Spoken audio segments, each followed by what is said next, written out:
Merhaba kıymetli seyircilerim. Oktay Usta'nın mutfağındasınız. Hoş geldiniz, sefalar getirdiniz.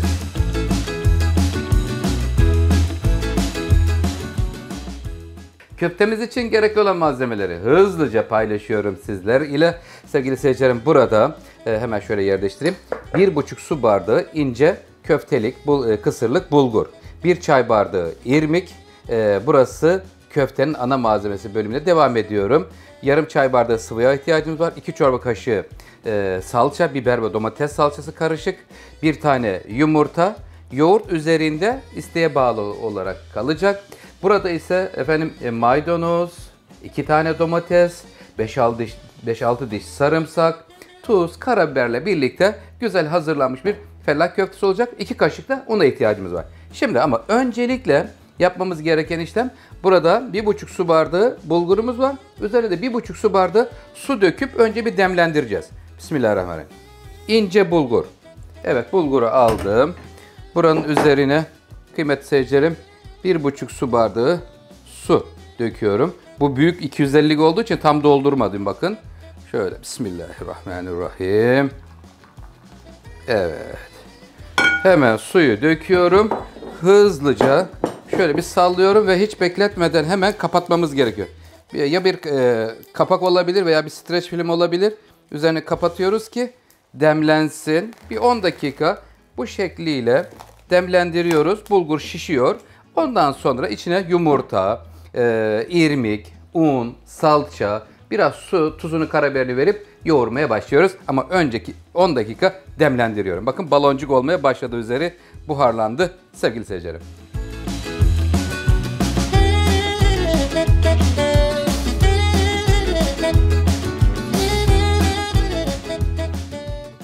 Evet sevgili seyircilerim, şu anda bulgurumuz 10 dakika demlendi. Üzeri kapalı bir şekilde görüyoruz şu anda bulguru.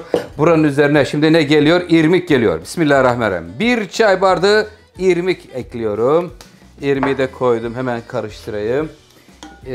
İlk sıcaklığı çıktı. El dayanabilir sıcaklıkta. İrmikle şu anda bulgur güzelce karıştırıldıktan sonra buraya hemen şöyle bir kaşık salça veriyorum.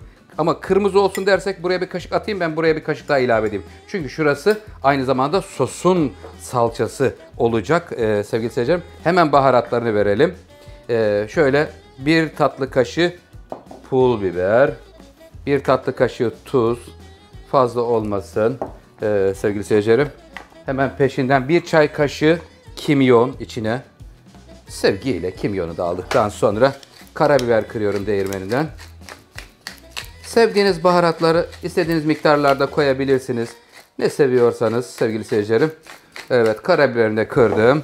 Hemen şöyle bir karıştırıyorum. Bu sırada da sıcaklığını çıkmasını için bekliyorum ki, buradaki neden böyle yapıyorum? Yumurta gelecek birazdan, yumurtayı pişirmesin diye.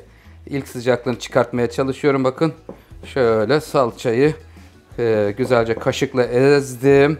Ezdikten sonra bütün baharatlar bölümü tamam. Kıymetli seyircilerim, hemen tezgahımı toparlıyorum ve yumurtasını kırıyorum. Gel bakalım canım. 1 tane yumurta kırıyorum. 1 yumurta da kırıldıktan sonra şimdi buranın üzerine un ve su vererek yuvarlanabilir bir kıvama getireceğiz sevgili seyircilerim. 2 çorba kaşığı un ekliyorum. Evet, un da geldi. Buradan sonra artık el ile devam ediyorum sevgili seyircilerim. Bismillahirrahmanirrahim. Yiyenlere şifa olsun diyoruz. Bakın rengin güzelliğini. Şimdi domates ve biber salçası, karışık salça kullanıyorum sevgili seyircilerim. Güzel renk, çok güzel bir ortaya çıktı. Ben şimdi buraya yumurtasını da un da koyduktan sonra hafiften su vererek şöyle yoğuruyorum. Yuvarlanabilir hale getiriyorum fellah köftemizi.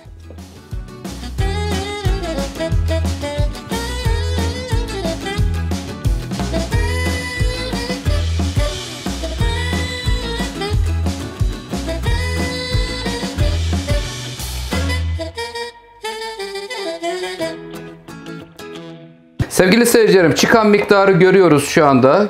Fellah köftelerimiz pişirilmeye hazır hale geldi. Bayağı da bereketli oluyor, güzel oldu. Şimdi bir yanda köfteler pişerken hemen yanında da sos hazırlayacağız. Ortalama 10 dakika sürüyor pişmesi. Çok böyle hızlı hızlı kaynatmadan böyle yavaştan yavaştan kaynatarak. Bismillahirrahmanirrahim.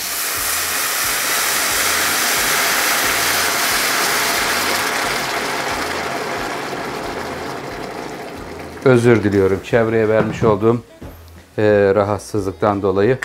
Zaman kazanayım diye yapmıştım ama bazen de işte böyle zaman kazanayım derken etrafı batırabiliyoruz. Bir tatlı kaşığı tuzunu verdim suya. Hemen yarım limon suyu sıkacağım. Böyle hafif ekşili bir sos olsun. Ya da limon sıkmam derseniz sosuna nar ekşisi de koyabilirsiniz sevgili seyirciler. Evet, yarım limon suyunu sıktım. Bir tatlı kaşığı tuzu koydum.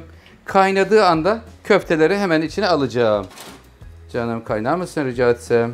Şöyle tuz erisin, limonla karıştı. Evet, şimdi buraya sevgili seyircilerim hemen köfteleri alıyoruz. Fellah köftelerimiz limonlu, tuzlu suya iniyor. Sevgiyle iner misin canım? Bismillah. Evet.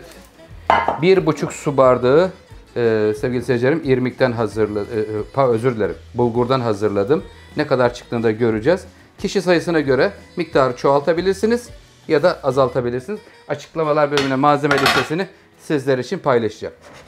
Tamam, böyle ağırdan burası pişerken hemen şimdi sosa geçeceğiz. Sosumuzda yarım çay bardağı çiçek yağı veya zeytinyağı. Hangisine imkanınız müsaitse her ikisi de olur. Önce tavaya yağını alıyorum. Aldıktan sonra doğramış olduğumuz sarımsaklar gelecek öncelikle. Güzel böyle sarımsak kokusu mutfağımızda bir olacak. Sonra diğer malzemeler gelecek. Neler gelecek? Şöyle hemen 1 dakika bir döndürüyorum. Sarımsağı yağ ile böyle yaptığınızda çok güzel bir lezzet çıkıyor ortaya. Sevgili seyirciler. Hemen şöyle bakın. Sarımsağın kokusu çıkar çıkmaz hiç beklemeden buradan salça almıştım. Videolarımızı sizden ricam sonuna kadar izlerseniz hiçbir ayrıntıyı kaçırmamış olursunuz kıymetli seyircilerim. Buradan bir kaşık almıştım. Bir kaşık daha ilave ettim salça. İner misin canım? Domates ve biber salçası buradaki salçalarımız. Şöyle sarımsak salçaları bir çeviriyorum sevgili seyircilerim. Fellah köftemiz burada limonlu tuzlu suda pişiyor. Şöyle hemen döndürüyorum ve peşinden buranın sevgili seyircilerim sarımsakla da buluştuktan sonra domates salçası. Şimdi domatesini veriyorum. Domates, salça, baharatlar, tuzunu, karabiberini ekleyeceğim. Kaynayacak. Sonra köftelerimiz pişince detayları paylaşacağım sizlerle.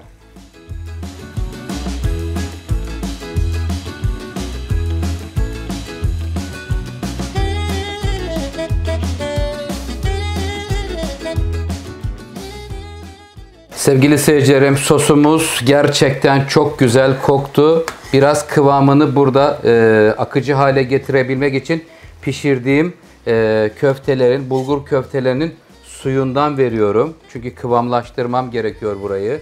Çok katı olur yoksa buradaki kıvamını mutlaka açmalıyız. Şöyle güzel bakın az önce ne kadar katıydı. Şimdi hafiften yumuşadı. Yoksa bu köfteler tamamen sosunu çeker. Kupkuru bir fellah köftesi çıkar ortaya. Ondan dolayı böyle kendi suyuyla ekstradan su vermeyelim. O doğal kendi suyuyla veriyorum. Şimdi buradaki maydanozun yarısını sosun içine ekliyorum. İner misin canım? Evet, birazını da üstünü servis ederken dökeceğim. Onu ayırıyorum. Hemen kontrol edeyim. Biraz daha su veriyorum. Hem de böylelikle vitamin kaybı da olmamış oluyor. Köftenin kendi suyundan ilave etmiş oldum. Sevgili seyircilerim karabiber ekledim. Az bir şey tuz. Daha ekşi sevenler buraya sevgili seyircilerim isteyenler nar ekşisi koyabilirsiniz. Hemen şimdi burada süzgeç yardımıyla sosa alıyorum köfteleri. Dikkatli bir şekilde parçalamadan dikkat ederek alalım. Bir taşım kaynatıyor ve servis vakti diyoruz.